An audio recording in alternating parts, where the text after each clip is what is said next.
Ça y est, vous êtes dans le ZCL et vous êtes avec nous jusqu'à 14 heures. Nous allons recevoir aujourd'hui beaucoup d'invités, comme d'habitude. Mathieu Plantier, qui est chorégraphe et coach, directeur général de la Miss Guadeloupe pour Miss France, sera avec nous dans un instant. Géraldine Nec, qui est conseillère régionale, vice-présidente de la commission culture, et aussi notre invité. Comme d'habitude, Aline Migerin viendra faire sa chronique en nous pointant, regardez-nous.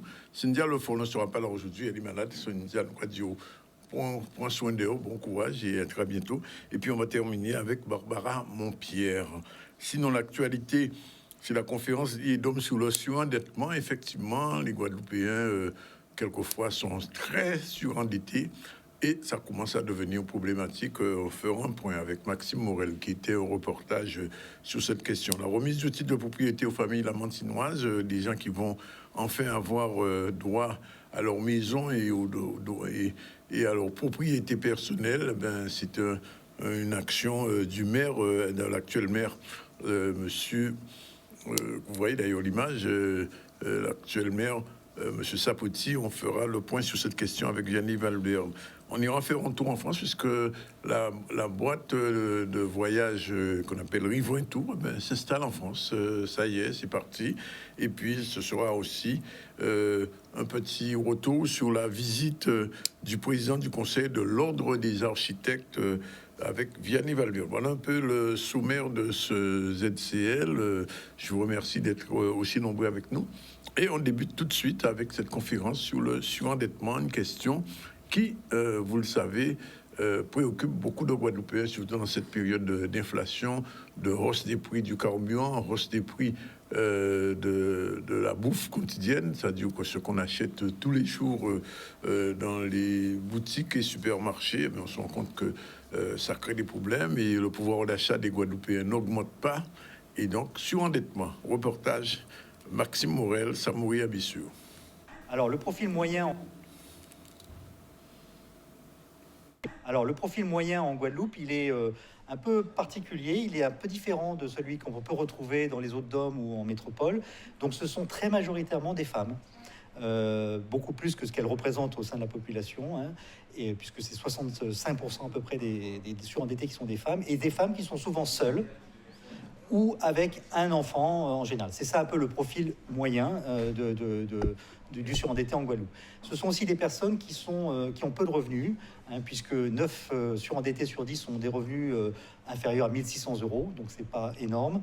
Et en plus, la caractéristique en Guadeloupe, c'est que une grande majorité des surendettés n'ont aucune, ce qu'on appelle, capacité de remboursement. C'est-à-dire qu'on prend en compte leurs revenus, on enlève les charges auxquelles elles ne doivent pas payer leur loyer, elles ont des charges liées à leurs enfants, etc. Quand on fait la différence entre les deux, il ne reste plus rien. Donc c'est difficile effectivement pour la commission de surendettement d'examiner ces dossiers parce qu'effectivement il n'y a aucune ressource disponible pour pouvoir faire. Malgré tout, on trouve toujours des solutions en étalant les dettes, en les effaçant éventuellement si jamais il y a une nécessité de le faire. Voilà, donc on trouve toujours évidemment une solution, mais parfois c'est compliqué. C'est typiquement on le revoit après au travers de nos notes. C'est souvent des gens qui ont, je prends le cas d'aujourd'hui, qui ont contracté des crédits à la consommation, qui sont hébergés du coup à la famille ou qui sont locataires et face à l'ensemble de dettes, face à une grosse consommation, voire peut-être parfois une surconsommation, ces personnes-là se retrouvent en difficulté. Donc forcément, pour les aider à rembourser ces dettes, ils viennent à l'IEDOM pour déposer un dossier. Et donc, au travers de notre commission, on vient les aider, on étudie le dossier, on décide s'il est recevable ou non, et ensuite, quand il est recevable, dans tout le processus, avec l'ensemble des créanciers qui sont autour de la table, on définit le plan de remboursement ou même, dans les cas extrêmes, on va dire, un effacement des dettes. En nombre de dossiers, traditionnellement, les DOM, nous avons beaucoup moins de dossiers de surendettement par rapport à la population. Nous avons 2 fois moins de dossiers par rapport à la population qu'en métropole. Donc nous avons en moyenne 350 dossiers, on va dire, depuis 10 ans en Guadeloupe. Si nous étions en métropole, nous en aurions le double, nous en aurions 700. Donc il y a moins de dossiers par habitant, ce qui s'explique par plusieurs choses, et notamment le fait qu'il y a plus d'entraide familiale qui joue. Quand les personnes rencontrent des difficultés, eh bien, la famille aide, et de façon à pouvoir résoudre les problèmes sans passer par la commission de surendettement.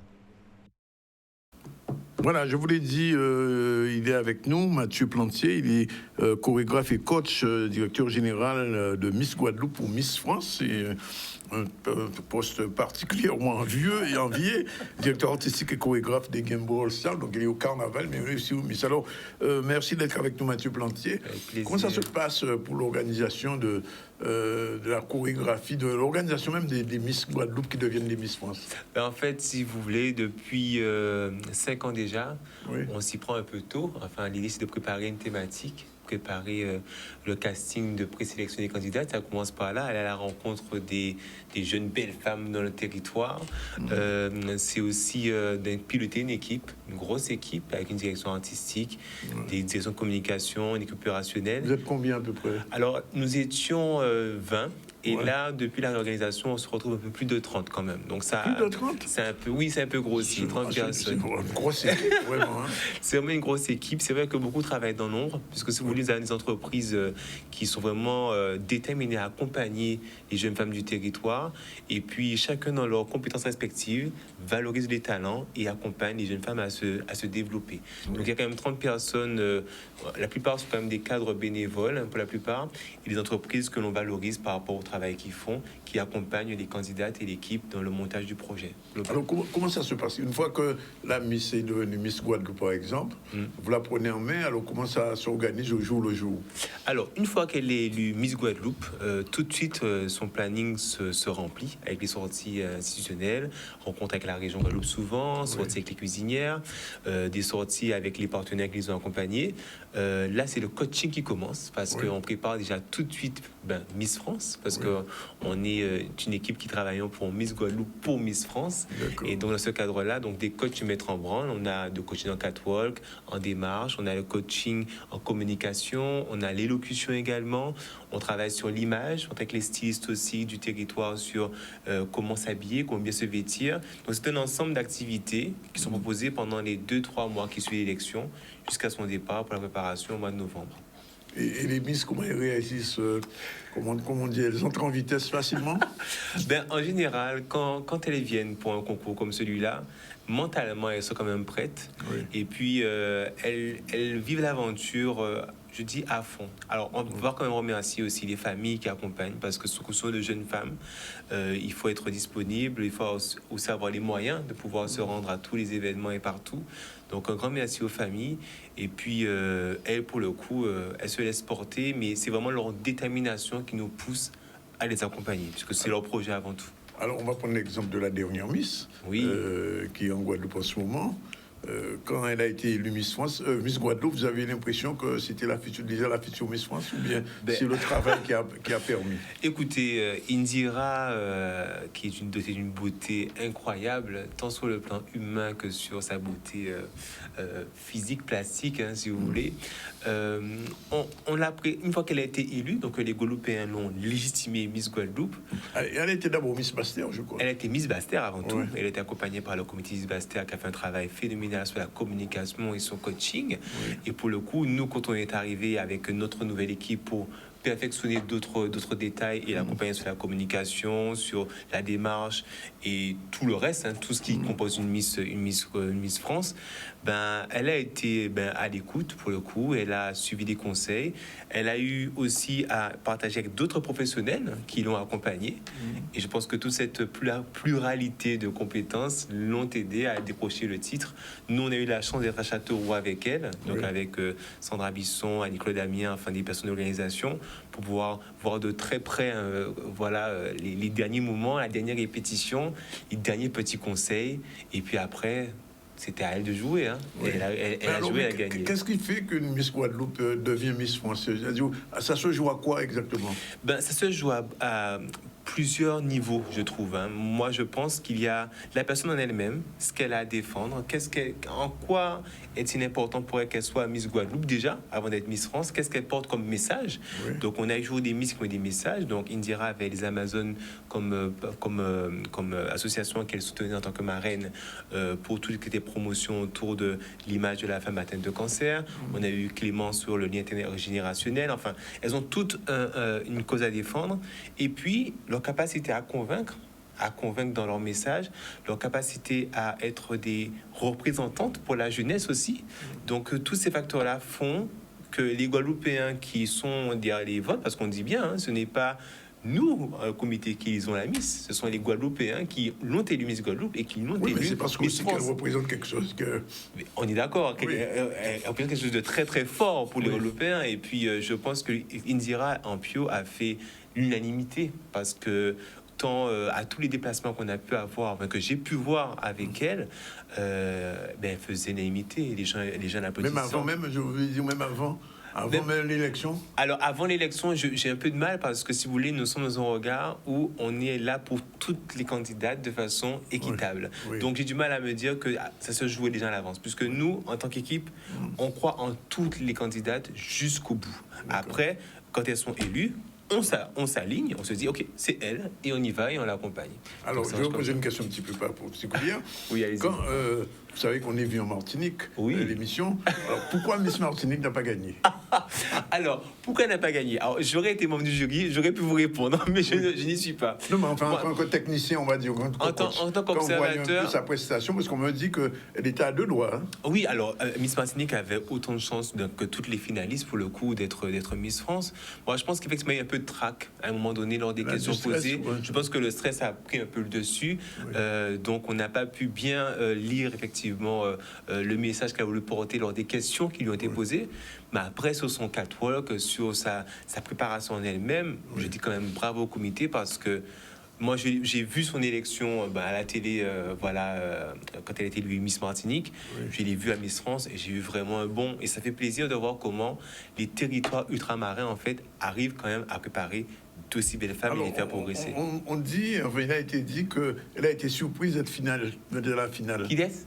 Et qu'elle a été surprise d'être à la finale. Ah, la Miss Martinique? Oui. Ah, mais je peux comprendre. Vous savez, quand on vous appelle, en plus, je crois qu'elle a été appelée en dernier parmi les finalistes, c'est l'hécatombe. On se dit, est-ce que c'est moi? Oui, ça tombe mal, les moins. Ça tombe mal, les moins. Est-ce c'est moi-même? Est-ce c'est à part de Dieu crier? Donc, arriver là et comme ça, de reprendre son esprit, reprendre ses esprits, reprendre son souffle, ça n'a pas dû être évident. Et nous qui étions là, effectivement, et puis il y a les gens qui crient, il y a... Franchement, elles sont courageuses. Nous, les préparer, on a le plus beau rôle, je pense, parce qu'une fois qu'elles y sont, elles, c'est quand même un sacré stress, je pense, que d'être devant cette personne. Alors, dans le coaching, qu'est-ce qui est le plus fondamental? La prise de parole, la démarche, la façon de s'habiller, qu'est-ce qui fait...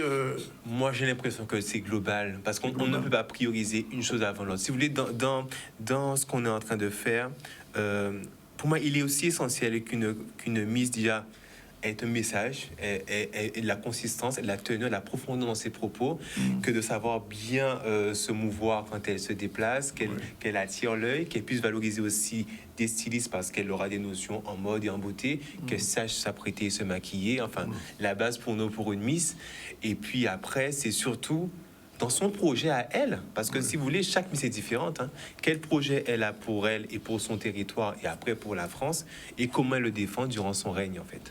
Alors, ça veut dire que le comité de préparation de Miss Guadeloupe est supérieur à tous les autres comités de France. Alors.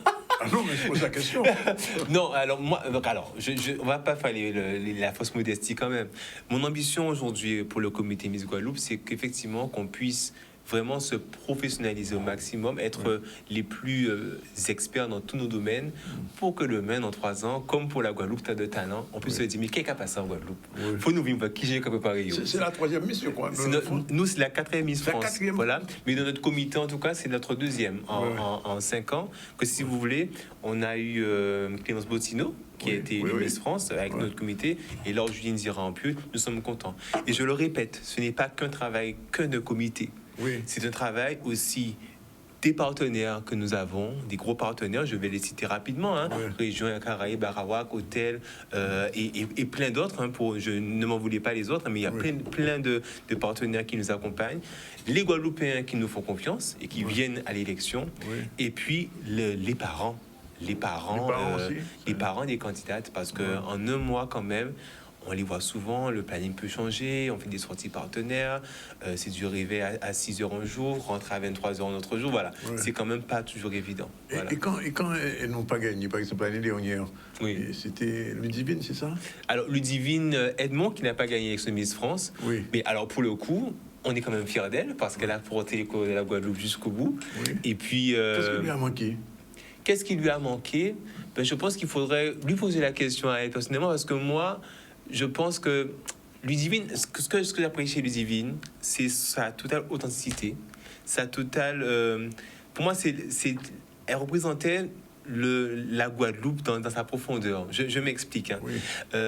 Ludivine, quand elle a été Miss Guadeloupe, elle était étonnée. Elle a dit. Ah, elle a été surprise par... Même Miss Guadeloupe. Elle a dit, Ouais. moi, Miss Guadeloupe, mais c'est pas moi qu'on m'a appelé. Enfin, un peu comme Miss Martinique pour le Ouais, coup. Et puis, elle a fait un travail monstrueux, effectivement, sur la démarche, sur pas mal d'aspects pour pouvoir arriver à Miss France. Ouais. Mais elle est arrivée avec cet esprit conquérant, mais avec une participation que j'ai trouvée très conciliante. Enfin, elle a joué le jeu jusqu'au bout. Elle a défendu les couleurs telles qu'elle pouvait. Oui. Et nous, ce chose, c'est qu'on est fiers d'elle. Oui. Et en tant que Miss Guadeloupe, elle fait encore des actions. J'étais avec elle samedi dernier à un casting de Miss Le Moule.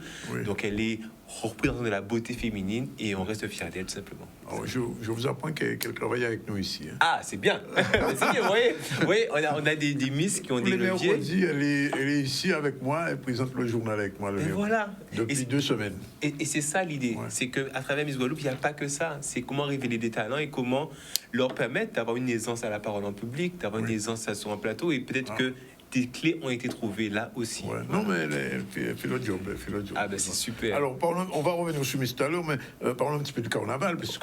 oui, on peut aussi parler oui, du carnaval. Gambo était Premier. à Saint-Rose dimanche. Oui, j'étais à Alors, comment Saint-Rose. ça s'est passé? Alors, déjà, j'ai accueilli Indira, donc il fallait se changer rapidement Oui, pour oui. aller à Saint-Rose juste après. Belle parade, bien organisée.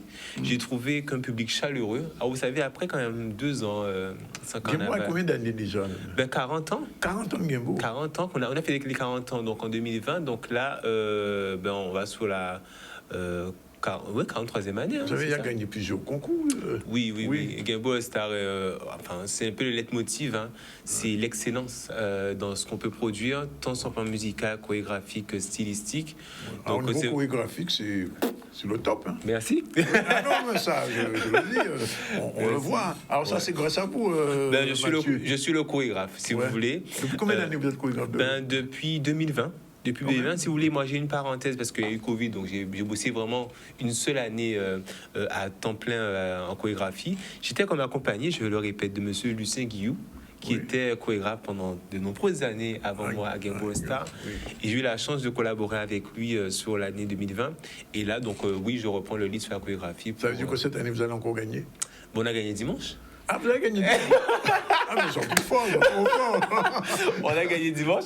Alors, je suis pas un carnavalo qui dit, bon, faut nous prendre tous ces prix-là. Je suis pas comme ça parce que moi, dans mon principe, c'est comment on fait toujours le mieux ensemble pour fédérer, Ouais. pour avoir posé un beau produit au public. Si le jury est conquis, je suis content. Ouais. Mais avant tout, moi, c'est que le public, l'âme du public soit conquise Ouais. quand on arrive devant eux et qu'ils sentent l'énergie du carnaval, quoi. Parce que là, pour le dimanche à Pointe-à-Pitre, en février, là, Ah oui, mais on travaille. ça se prépare.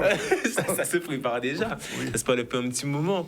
Et cette année, on a la chance d'avoir quand même beaucoup de nouvelles filles aussi, pour le coup, dans Gambo Ah Star, non, mais ça, nouveaux garçons. Gambo, oui, je sais même pas qu'est-ce qui est votre vrai concurrent dans Si dans nous votre- en avons, enfin, les groupes de carnaval sont tous nos concurrents, si Oui. vous voulez. Ah non, mais Après, comme on dit, comme Gambo sont bien qu'à voler.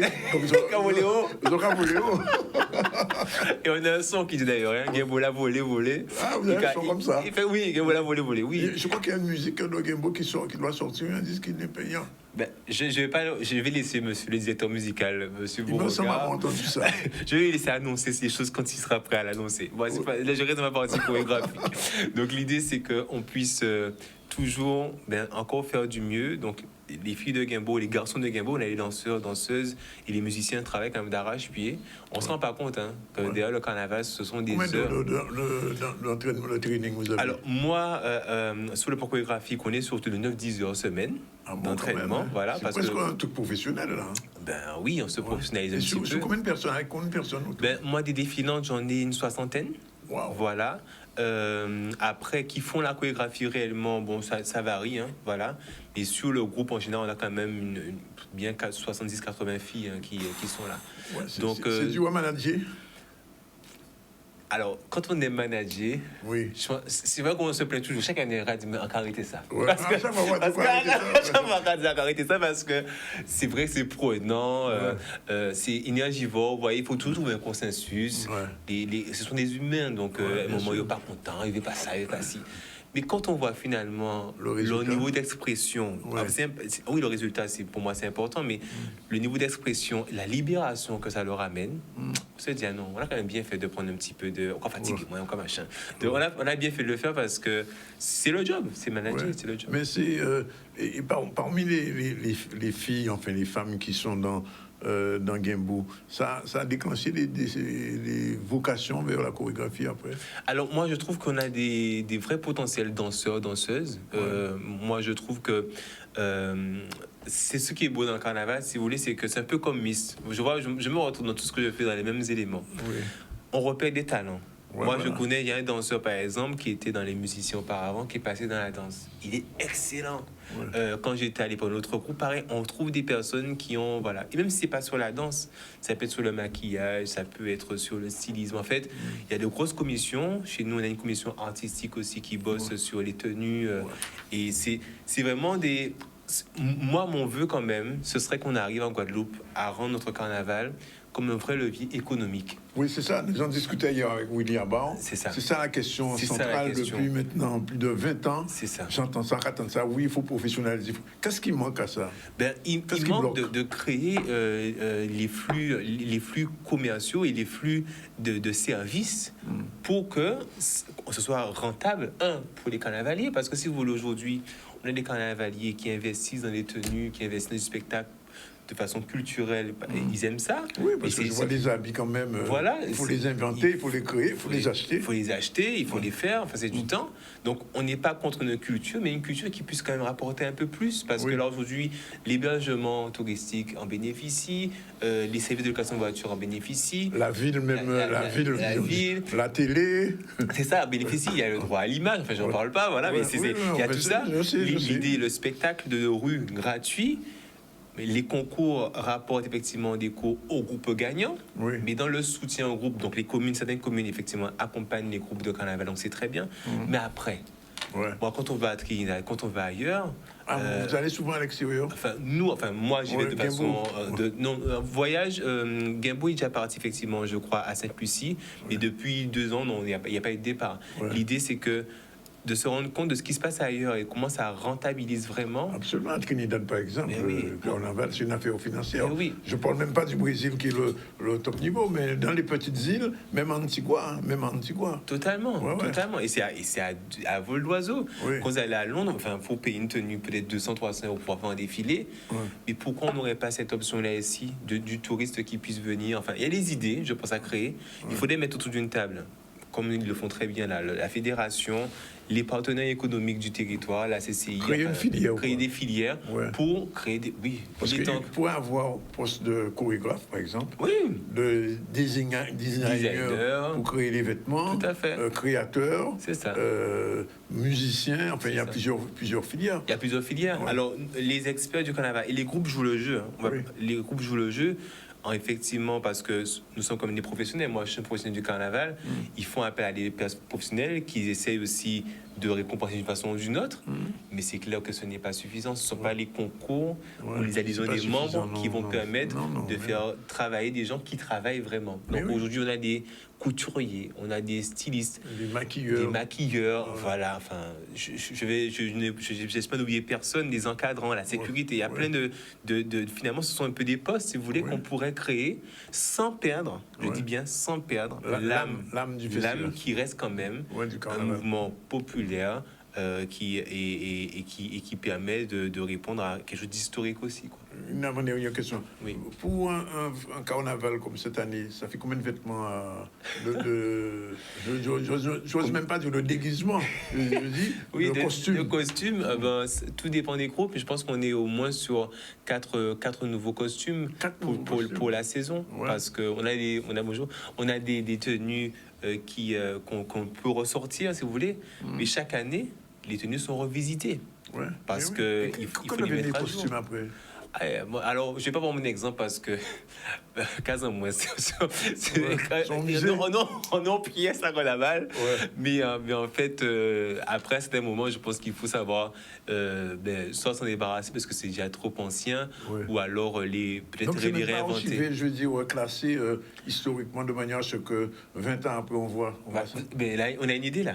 Un musée du carnaval. Mais oui, mais Un musée du ça carnaval. fait longtemps que j'entends ça. Hein. Voilà, il y a des idées. Voilà. Ouais. Après, où on sauve, nous, je ne sais pas trop, mais ça serait de belles idées. Et en gros, un costume, c'est combien à peu près? Alors là, ça dépend des groupes. Moi, je pense que Un Guimbaud, par exemple. dans Guimbaud All Star, ça dépend de la tenue. Alors, Ouais. je vais dire que si on est sur une C'est combien tenue... de au dimanche, là? Enfin, on avait un costume en rouge, là. Pas mais moi l'image, ça, par exemple, ça. Alors, ça, c'était un dimanche C'était gras. là. C'était un Ouais. dimanche gras. Il y a 2 ans, ça. Il y a 2 ans, je pense qu'on était autour de 500, voire un peu plus d'euros. Voilà. Mais ça, attention, ce sont des produits de qualité. On a des plumes qui sont de très loin. Enfin, il y a vraiment un investissement Mais dans oui, le c'est un carnaval. investissement. Voilà, il y a vraiment un investissement. Ouais. C'est ça.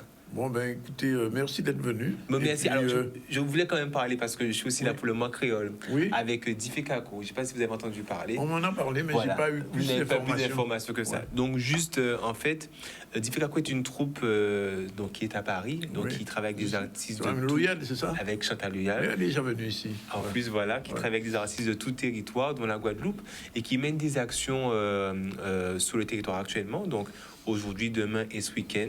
Juste dire à vos téléspectateurs qu'il faut qu'ils aillent sur le site du festival moicréole.fr pour qu'ils aillent voir l'ensemble des activités qui, en fait, mettent en valeur aussi le carnaval de Guadeloupe sur des réflexions un peu plus, on va dire, un peu plus artistiques, un peu contemporaines de danse, voilà, mais qui peut les emmener à travailler, les danses de bal, les danses du carnaval. Et donc ce soir, au Moule, il y a un stage que j'anime avec Ludivine Mir, et demain soir aussi, sur les danses du carnaval. Donc ils vont sur le site, ils voient toute la programmation. Alors, c'est quoi le site? Dites-moi. Alors, il y a festival créole, enfin, pardon, festival Moi Créole, pardon. Moi, créole. Moi Créole. En français? En créole, c'est Kreyol. Ouais. Voilà, Créole. où ils recherchent Diffé Kako sur Diffé Internet, Kako, voilà, d'accord. tout simplement, et verront la programmation des événements. Donc, ce week-end, il y a un gros planning avec Karaoke Ballet, le Moule aussi le matin sur le parvis de l'église, et puis il y a des actions toute la semaine sur voilà. Donc moi j'ai eu la chance d'y participer quand j'étais à Paris, donc au mois d'octobre. On a fait des représentations autour du projet Bacchanal Ballet que porte Chantal Lual. Et donc ça c'est intéressant parce qu'on converge nos savoirs des différents territoires sur le carnaval et on cherche les ponts transversaux pour mieux le valoriser à l'international. C'est du bon travail, ça. Merci, Merci en tout cas d'être beaucoup. venu. Et félicitations et bonne chance pour Guimboula. Merci. C'est évolué toujours plus haut. Toujours plus haut. Merci Il est à tous. exactement déjà 13h et 13h pile. On prend la première pause. On se retrouve tout à l'heure avec Géraldine Nègre, elle est conseillère régionale, vice-présidente de la commission culture. On parlera avec elle un petit peu du carnaval aussi. À tout de suite. C'est parti. Voilà, nous sommes revenus sur le plateau du ZTL News. Je vous l'ai dit, on va recevoir Madame Géraldine Nègre. Bonjour. Bonjour. Elle est conseillère régionale, vice-présidente de la commission culture. On parlera avec elle de son voyage récent au Burkina, mais un petit peu aussi de la culture en Guadeloupe. Et puis, nous allons recevoir, comme tous les mois, notre opticienne pour nous pointer en garder nous. Bonjour. Bonjour. Aline, ça va? Ça va très bien. Bonne année. C'est la première fois qu'on se voit depuis le début de C'est l'année. vrai. Bonne année à vous, bonne année aux spectateurs de ZCL News. Oui. Et bonne année aussi à l'opticienne qui nous permet de mieux voir Merci beaucoup. ce qui nous attend. Bien, alors, on reviendra vers vous tout à l'heure. Alors, Géraldine, vous étiez avec un groupe au Burkina récemment, parce que je vous pose la question, parce que un petit peu avant, j'avais reçu ici M. Saint-Éloi qui m'avait parlé de ce prix du Guy qui avait été obtenu pour la Guadeloupe l'année dernière. En fait, là-bas au Burkina, la Guadeloupe devient pratiquement place to be, comme on dit.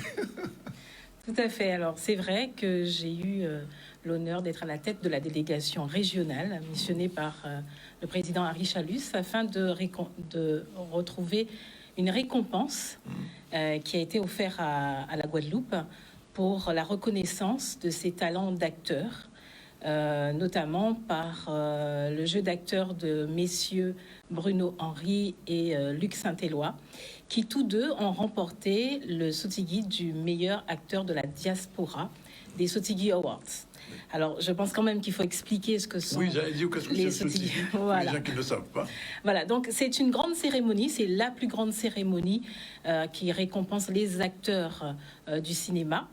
Dans l'idée de la dimension, nous sommes un peu comme les Oscars ou les Césars, mais réservés aux acteurs africains. Et il y a un petit mot qui s'est rajouté et où on va se reconnaître dedans, c'est la diaspora. Donc tous les enfants de l'Afrique qui sont dispersés dans le monde. Et il faut dire que ce sont les 54 pays africains qui sont représentés, ainsi que tous les pays de la diaspora qui ont bien voulu présenter un film. Et donc, à ce niveau-là, on récompense déjà, il y a 3 nominés dans chaque pays, et pour la diaspora aussi. Et c'est dans ce challenge-là que ces 2 Guadeloupéens ont remporté 2 Sotigui, mais celui qui fait encore plus notre fierté, c'est le Sotigui d'or, qui est le prix le plus prestigieux, voilà, et qui a été remporté par Luc Saint-Éloi en 2021.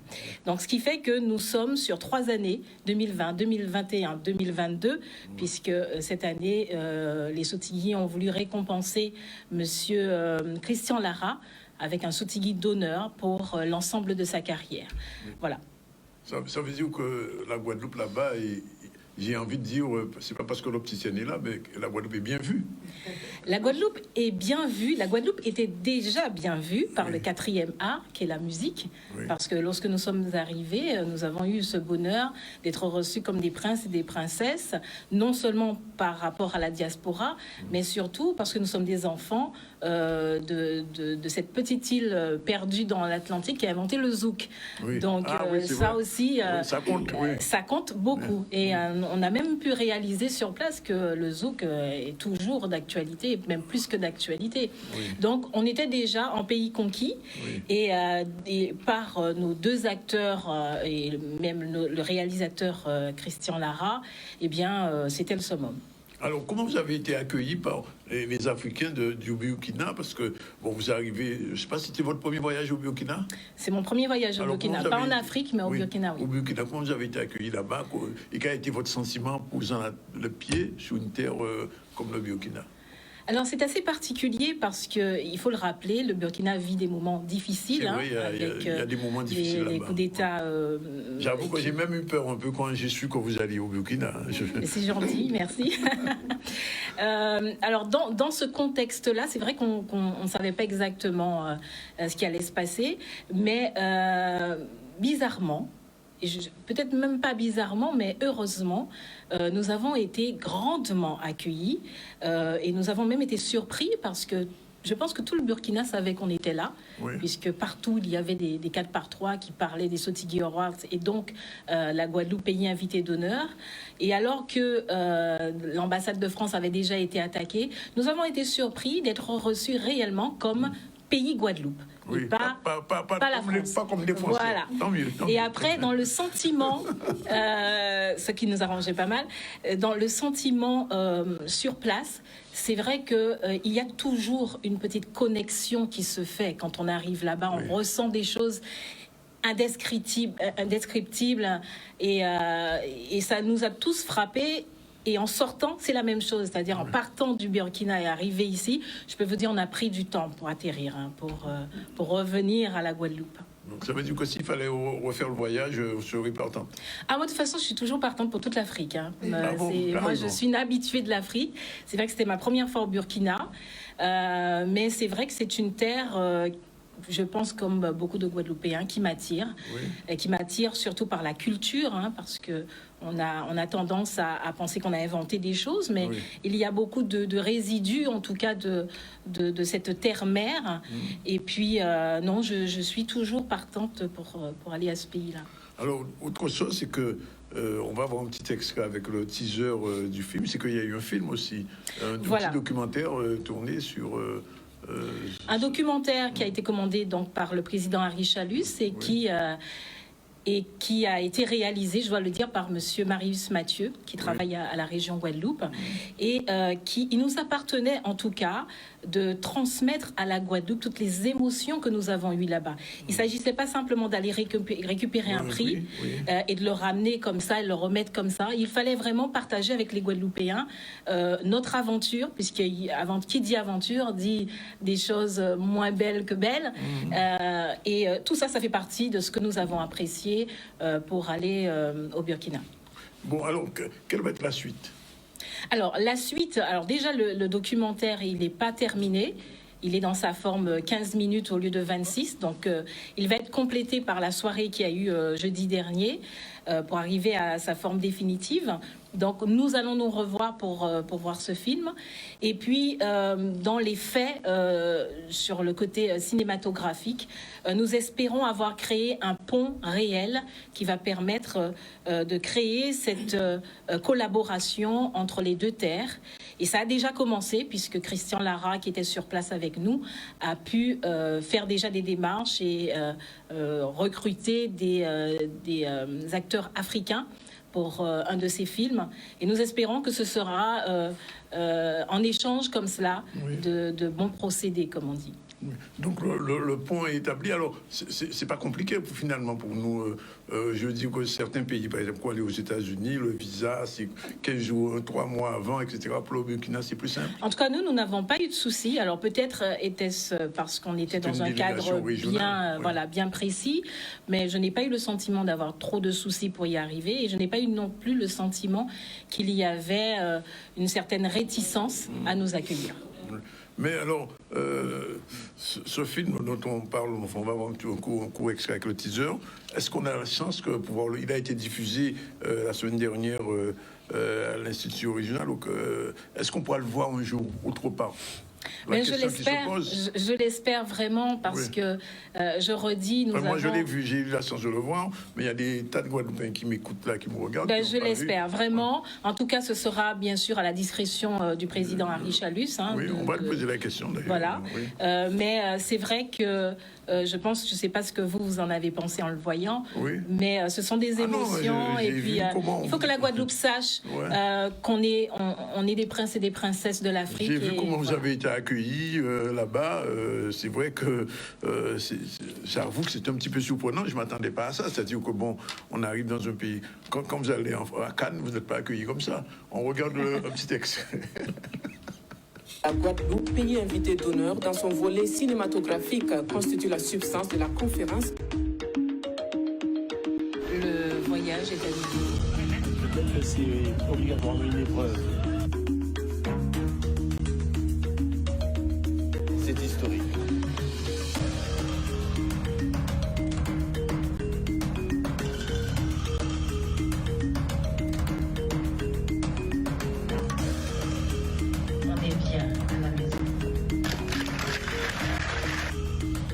Vous avez ramené le cœur de l'Afrique. Ah, carrément, carrément. C'est exactement. Alors moi, je suis la première surprise, parce que quand on est à la tête d'une délégation, on a vraiment en tête la mission qui nous incombe par rapport au président de région. Mais arrivé sur place, je me suis rendu compte qu'il ne s'agissait pas simplement d'une récompense. Il s'agissait aussi du back to roots, le retour aux sources. Et j'avais le sentiment, en tout cas, nous avons eu le sentiment que les Africains, les Burkinabés en entier, puisque c'est toute la presse burkinabé qui a parlé de nous, ils se sont vraiment rapprochés en disant « mais vous êtes les bienvenus, vous êtes chez vous ». Et c'est pour cela que dans le petit teaser, j'ai voulu leur dire aussi qu'on est bien, on se sent bien à la maison. Alors, est-ce que les Burkinabés seront invités un jour en Guadeloupe? Je l'espère aussi, je l'espère en tout cas. Le président de région en a fait mention jeudi dernier lors de la projection. Mais c'est vrai que pour qu'il y ait des échanges, il faut que ça soit vice-versa. Donc moi j'aime bien dire que maintenant le scénario est écrit, le film a commencé et à chacun de jouer son rôle. D'accord. Alors, je vais vous poser une question qui n'a rien à voir. Tout à l'heure, je recevais Mathieu Plantier, qui est un chorégraphe et membre de la commission Miss Guadeloupe, Miss France. j'étais à Miss France au départ. Enfin bon, elle est ici d'ailleurs. Je ne sais pas si vous l'avez rencontrée. Mais il est aussi responsable de la chorégraphie d'un groupe qui s'appelle Gamble All Star. Et il me disait, et hier encore, j'avais le président de l'Office de la culture, de l'Office du carnaval, M. William Baron. Tous me disent la même chose. Il faut arriver à professionnaliser le carnaval. Alors, vous êtes vice-président de la commission culture. Est-ce que c'est une question qui est posée aujourd'hui? C'est-à-dire que le carnaval, depuis des années, on voit bien des centaines de groupes. Il y en a combien? 104 groupes en ce moment. Quand il y a une manifestation de carnaval, ce sont des dizaines de milliers de Guadeloupéens qui se déplacent, sans compter les habits. Il me disait qu'un habit de carnaval coûte en moyenne 500 €. Alors, est-ce qu'il ne s'est pas temps de créer une filière au carnaval de manière à ce que depuis un BTS, enfin jusqu'à des alternants, etc., que la région mette ça en place avec l'académie? Enfin, je pose la question. C'est une très bonne question et qui est au cœur même de nos réflexions pour se dire que nous avons énormément d'atouts en Guadeloupe, dont le carnaval, et qu'il serait temps quand même de faire reconnaître à l'extérieur, pas simplement comme un spectacle vivant de rue, mais surtout comme une richesse patrimoniale.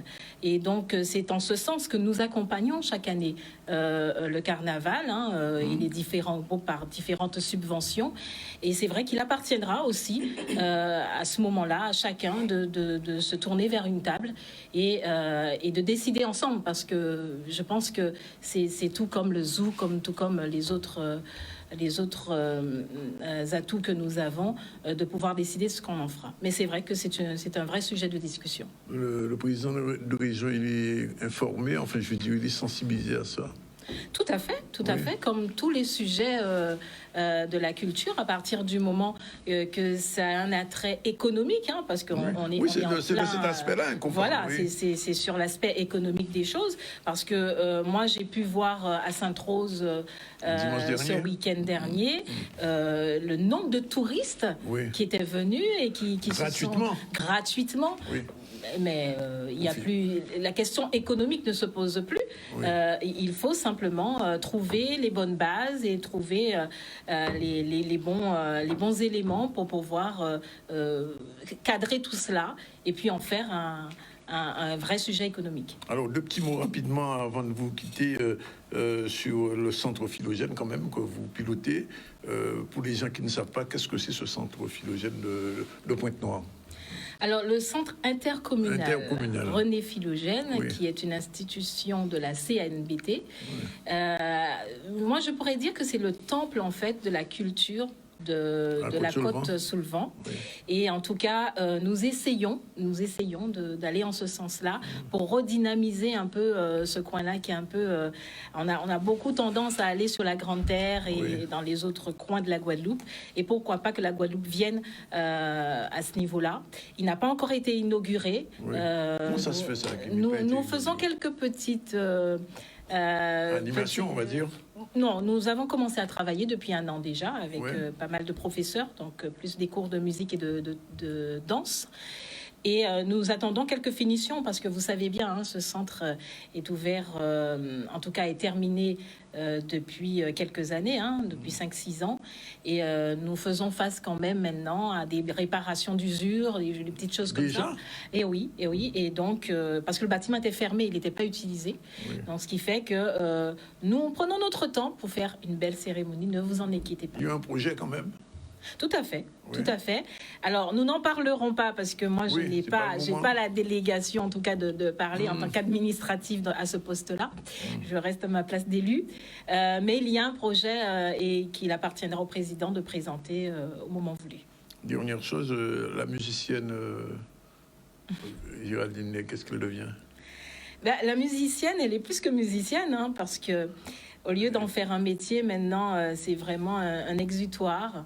Voilà, je continue de temps en temps, quand j'ai un peu le temps, de m'adonner à mes instruments préférés, soit le piano, soit la guitare.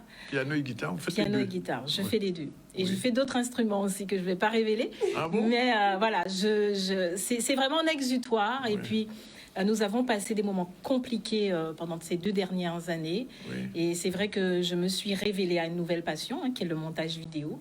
Oui, Donc, bien. combiné J'en à sais tout quelque cela, chose, je oui. m'éclate. Ok, ben écoutez, on vous remercie d'être venu nous dire tout ça. Et puis on souhaite peut-être vous revoir avant l'inauguration du centre. Avec plaisir. Oui, nous aussi. Allez, voilà, il est 13h24. On prend la deuxième pause. On se retrouve tout à l'heure avec Aline Mugerin.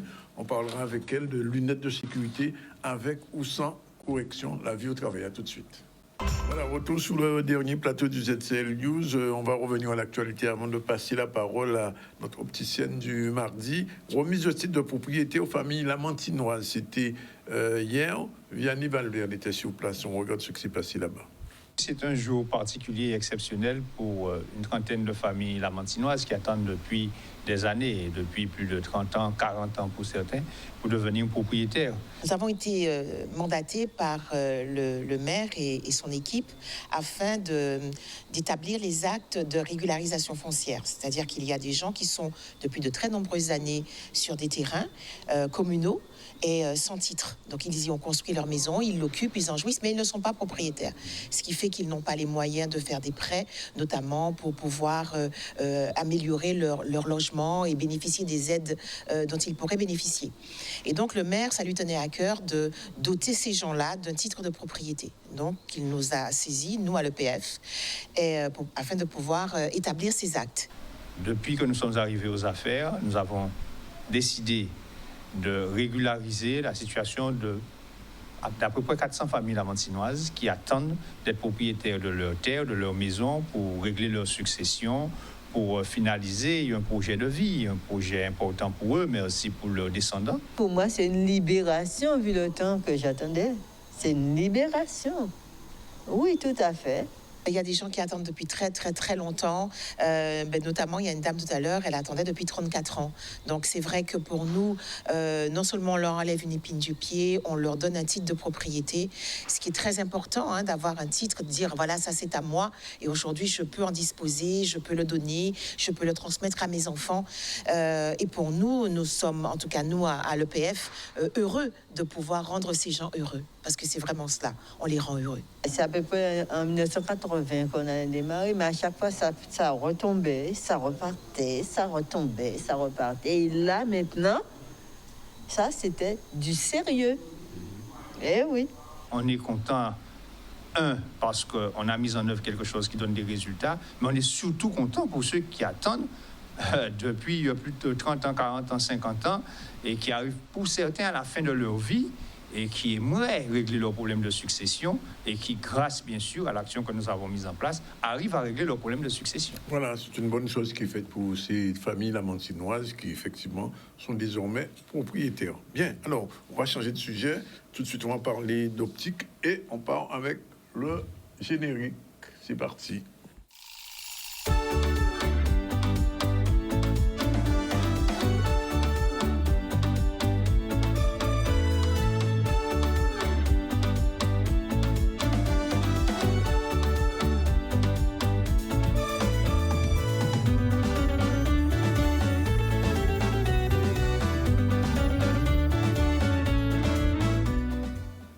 Aline, bonjour. Bonjour.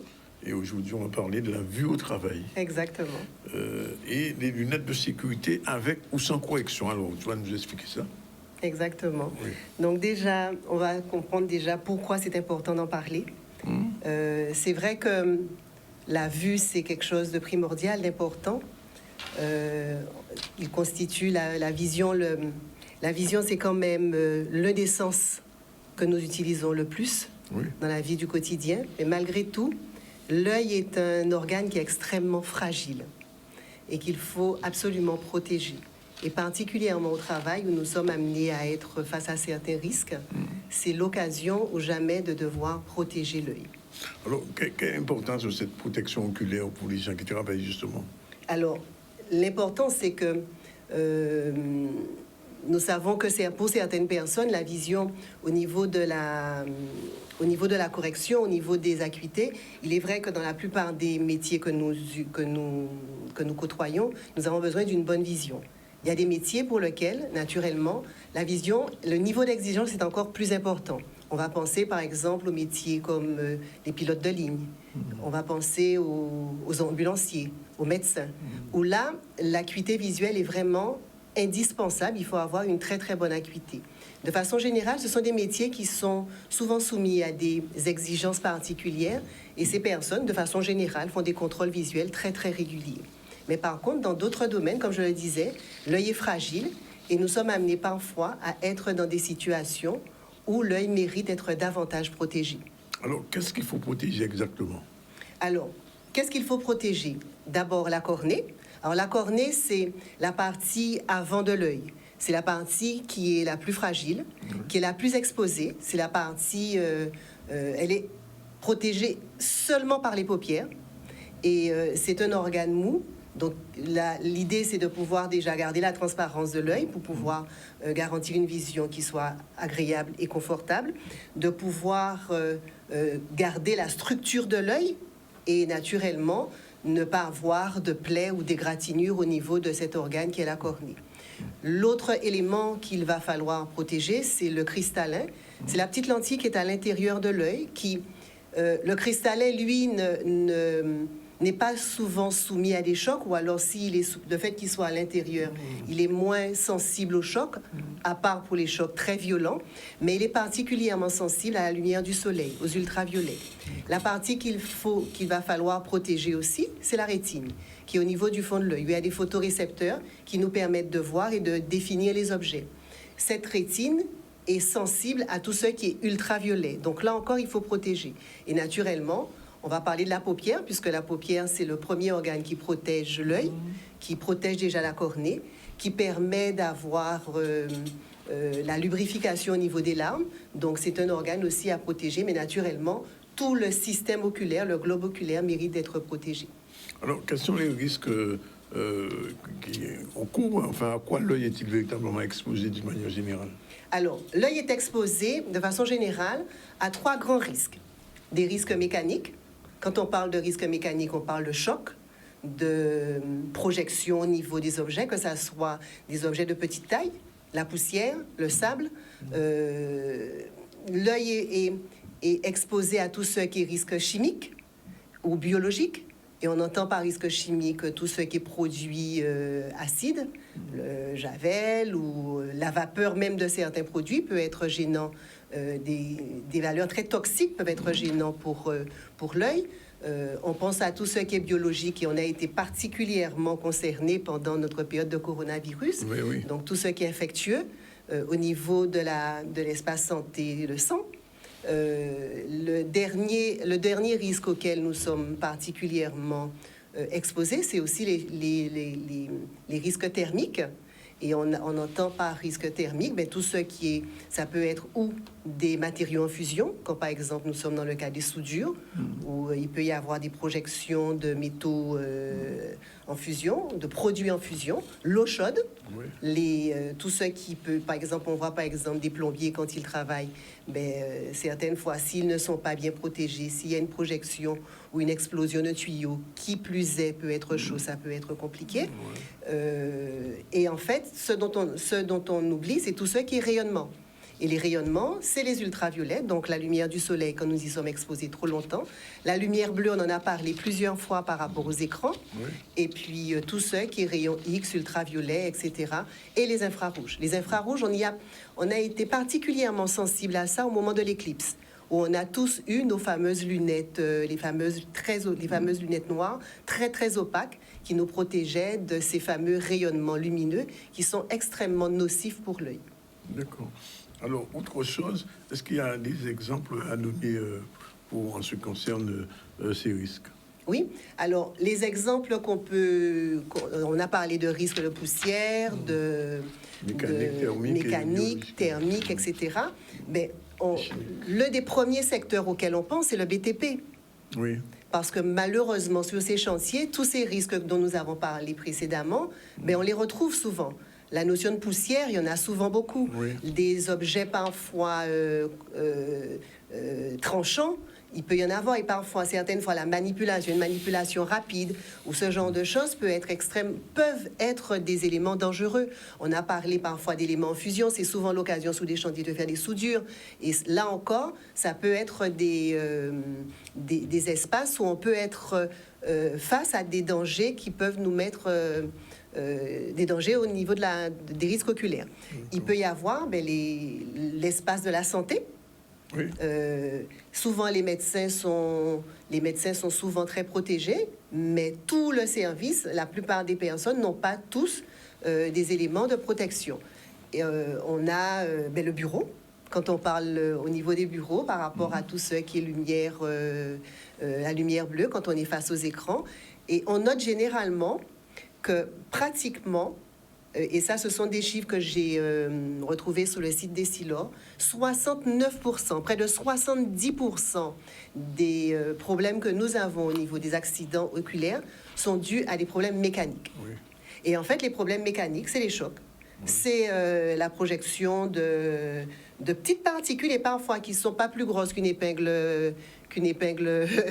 tête d'épingle, et qui arrivent avec une vitesse telle au niveau de l'œil que ça peut ou percer la cornée ou rayer la cornée et être extrêmement dangereux. Et donc, ce sont des choses, effectivement, dont on doit être particulièrement sensible, de manière à penser toujours à se protéger. Oui. Mais alors, est-ce qu'il y a une méthode, un moyen de se protéger de tous ces risques mécaniques, chimiques ou thermiques?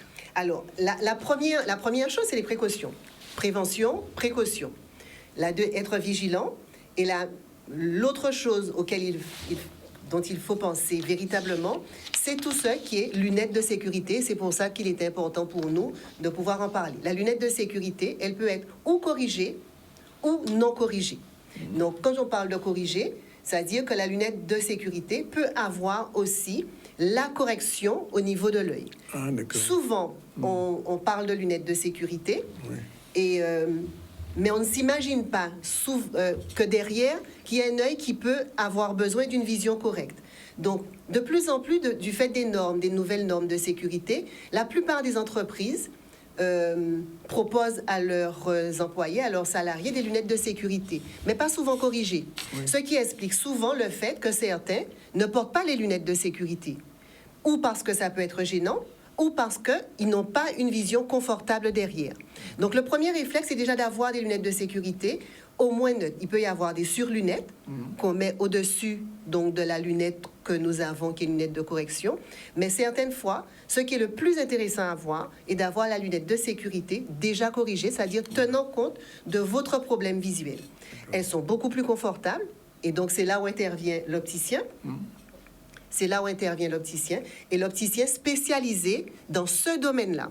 Ah, il y a des opticiens spécialisés dans ce domaine. Oui. L'opticien spécialisé dans le domaine de la sécurité, de la protection oculaire.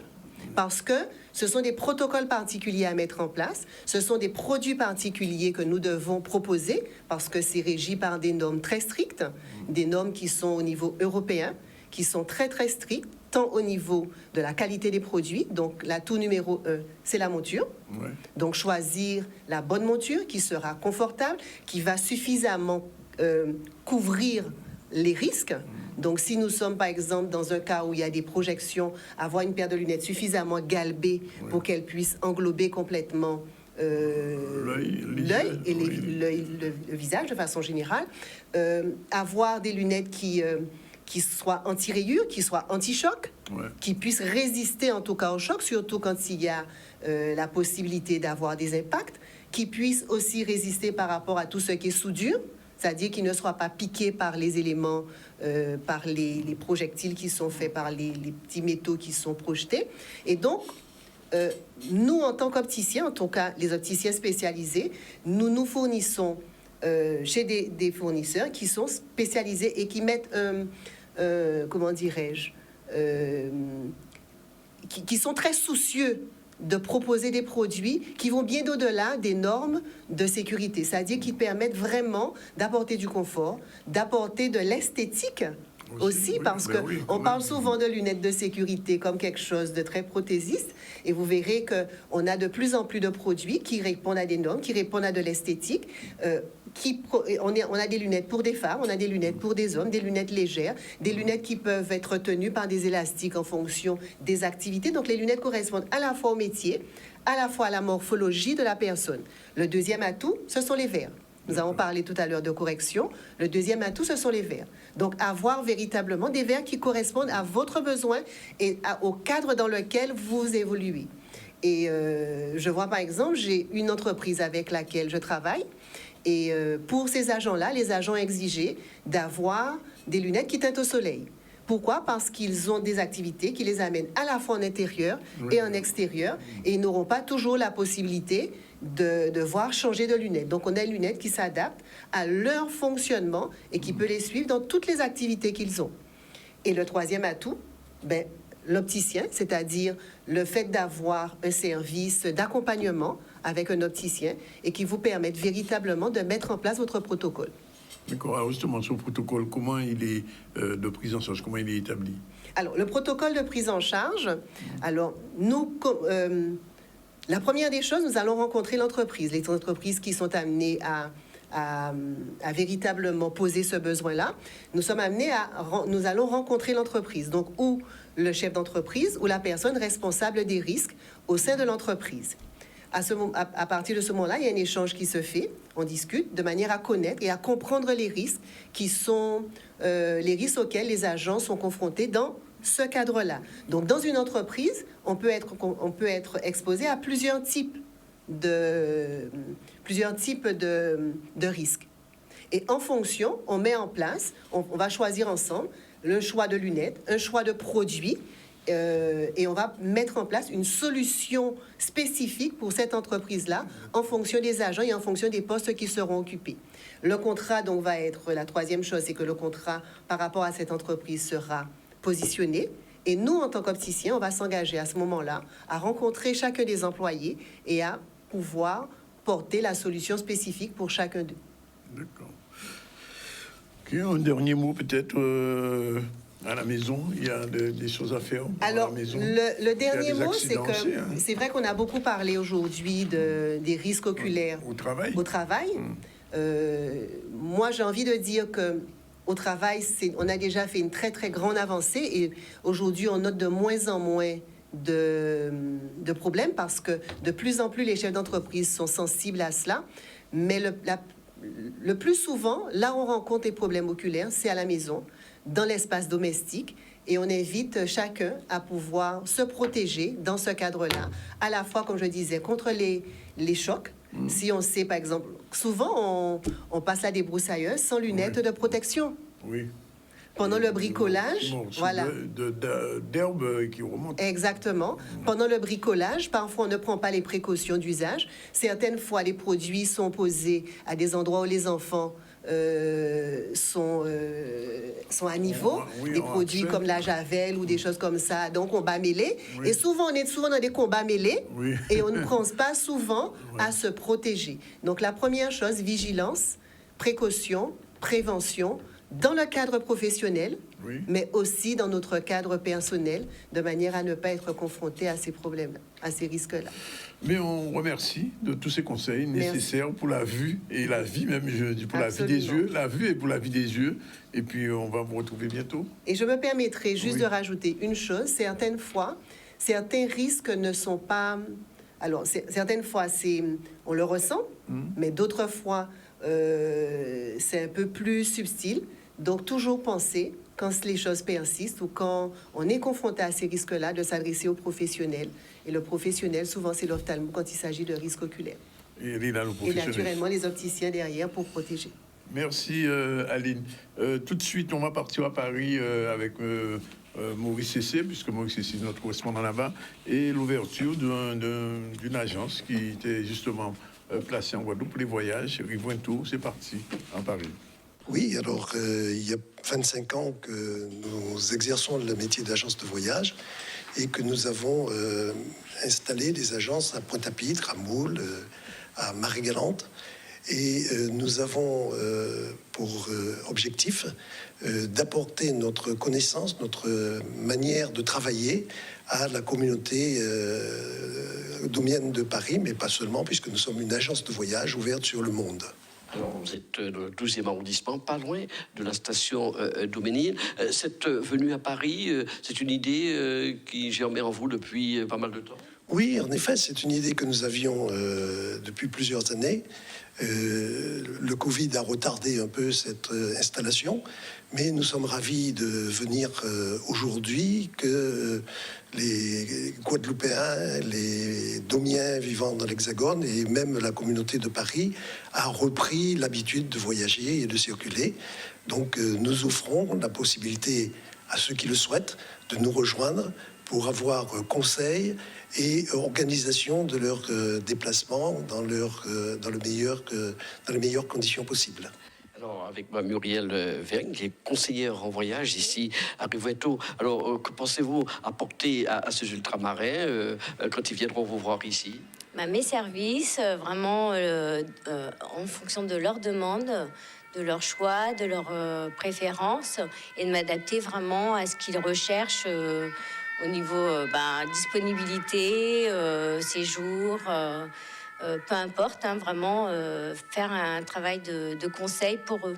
Alors en fait, ce que nous souhaitons, c'est pouvoir regrouper les demandes pour pouvoir négocier de meilleurs prix avec les compagnies.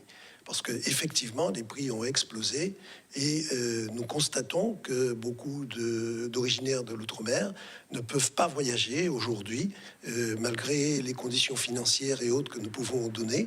Les prix restent quasiment inabordables. Donc, en regroupant, en faisant un partenariat avec les associations, nous allons faire en sorte de faire baisser les prix pour que chacun puisse voyager à sa convenance et dans les meilleures conditions tarifaires et autres. Voilà. On va tout de suite parler de cette visite du président du Conseil de l'Ordre des architectes qui était depuis vendredi en Guadeloupe. Samedi, il a rencontré un certain nombre de personnes, dont la mairie de Pointe-à-Pitre, mais pas que, Cap Excellence, etc. Et il a été suivi par Vianney Valverde. On voit ce reportage et puis tout à l'heure, on va terminer avec la chronique de Barbara qui sera pas en direct, mais on pourra quand même la voir tout de suite. Quelqu'un de ce niveau-là dans l'architecture nationale qui inclut la Guadeloupe nécessairement. Pour moi, c'est une chance pour nous. C'est un regard technique, un regard averti. Et je ne doute pas que de cette rencontre, de cette visite, de ce qu'elle a vu et de ce qu'elle a pu entendre aussi de nous, il devrait en ressortir quelque chose. Et Pointe-à-Pitre, c'est une ville qui connaît un stade zéro, si on peut dire, pour avoir touché le fond financièrement et pour aussi connaître une dégradation des infrastructures, des paysages, de l'habitat. Pointe-à-Pitre doit pouvoir tirer un profit de cette visite, de ce regard d'expert qui est celui de la présidente du Conseil de l'Ordre des architectes. Alors on est venu ici en Guadeloupe pour aller venir appréhender sur le terrain les difficultés de mise en place des politiques publiques, comprendre vraiment les priorités des habitants de Guadeloupe et faire remonter ensuite au niveau des politiques de l'État les difficultés qui sont rencontrées ici pour mettre en œuvre en fait un habitat de meilleure qualité pour les Guadeloupéens. Ici, on est dans un territoire spécifique avec des contraintes parasismiques, les ouragans, la submersion marine et puis une difficulté aussi d'approvisionnement en matières premières. On est plus loin, un besoin d'aide pour les entreprises parce que les savoir-faire sont aussi loin. Donc, il va falloir capitaliser sur la formation, développer des filières de matériaux, travailler sur la rénovation, la réhabilitation. Et ça, c'est énormément de chantiers dans lesquels les architectes peuvent participer. L'architecture possède plein de solutions dans ce domaine-là et donc on est venu aussi pour parler avec les élus et proposer ensuite des solutions en lien avec eux et aussi pour les politiques publiques. Pointe-à-Pitre est à la fois un bijou, mais qui est quelque part, qui mériterait d'être lustré. Et je pense que le projet politique que nous portons fait de Pointe-à-Pitre une ville moderne, une ville durable, une ville à mobilité douce, une ville du quart d'heure. C'est une ville où on peut aller partout en un quart d'heure. Tous les services sont à proximité. Donc oui, je pense que cette visite va être est de bon augure. Voilà, bien, c'est la fin du ZCL News. Je crois qu'un petit problème technique avec la vidéo de Barbara, malheureusement. mais on la retrouvera la semaine prochaine. Je rappelle qu'en début du ZCL, on a reçu Mathieu Plantier, qui est le chorégraphe et le coach directeur général des Miss Guadeloupe pour Miss France. C'est un chorégraphe aussi du groupe Gamble Star. Il nous a montré un petit peu sa capacité. Oui? Non, mais c'est pas grave. Géraldine Nègre, la conseillère régionale, vice-présidente de la commission culture, était là. Oui. Barbara? Ah, on m'a dit que la chronique de Barbara peut être diffusée. Mais pas de problème, on revient à ça. On va faire le visuel tout à l'heure. Allez, c'est parti pour Barbara.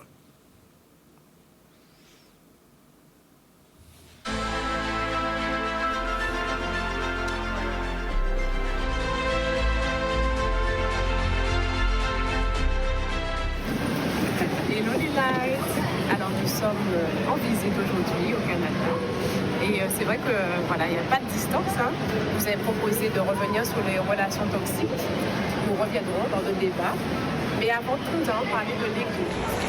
L'ego, le sujet que je propose de voir la semaine prochaine en chronique, puisque notre ego nous joue souvent des tours, nous empêche d'être nous-mêmes et bien entendu avec les autres. On voit ça la semaine prochaine. Ciao, ciao les lights.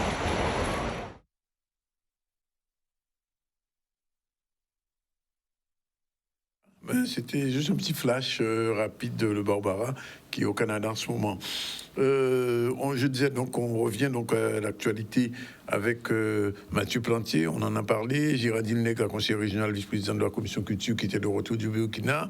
On a eu aussi, comme chaque semaine, la chronique que chaque mois, Aline Mugerin, en nous prenant garder nous. Et c'était important pour les problèmes de vue au travail. Elle nous a donné quelques renseignements importants. Et puis sur l'actualité, eh bien, on est revenu sur la conférence IEDOM sur le surendettement, semble-t-il en Guadeloupe. On est moins surendetté qu'en France, mais enfin, est-ce une référence? Remise des titres de propriété aux familles lamantinoises, c'est le maire du Lamentin qui lui-même s'est déplacé et qui a permis une quarantaine de familles qui depuis des années attendaient ce moment. Ben, Yoni Kazayou est là et ils sont contents. Venue de la présidente de l'ordre du conseil de l'ordre des architectes, elle était en tournée depuis ce week-end en Guadeloupe et on a eu ce reportage et puis on est allé à Paris voir l'installation de Ripointou. Voilà, c'est fini pour aujourd'hui. La réalisation est assurée par Jordan et on se retrouve demain à la même heure en direct dans le ZCL. Bye bye, bon appétit.